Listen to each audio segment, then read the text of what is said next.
Hi friends, welcome to my channel. ఈరోజు మనం దోశలోకి కారప్పొడి తయారు చేసుకుందాం. అలాగే మీరు కూడా ట్రై చేయండి, చాలా రుచిగా ఉంటుంది.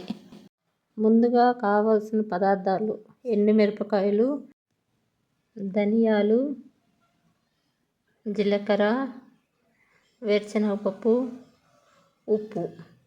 ముందుగా బాండలు పెట్టుకొని 2 చెంచాలు ఆయిల్ వేసుకొని అది వేడైన తర్వాత ఎండుమిరపకాయలు,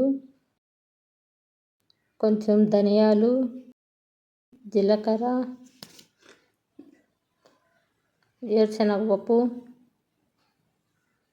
అన్నీ దోరగా వేయించుకోవాలను.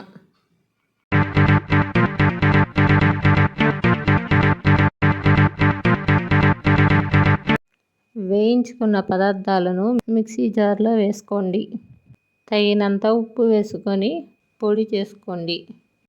4 తెల్లగడ్డ రంబలు వేసుకొని కచ్చాపచ్చ మిక్సీ పట్టుకోండి. పొడిని పక్కకు తీసి పెట్టుకోండి.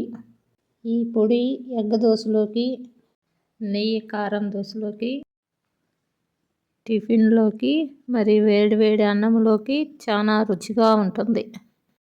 మీకు ఈ వీడియో నచ్చితే లైక్ కొట్టండి. దయచేసి సబ్స్క్రైబ్ చేయండి. రేపు ఇంకొక వీడియోలో కొబ్బరి పొడి ఎలా చేయాలో చూద్దాం.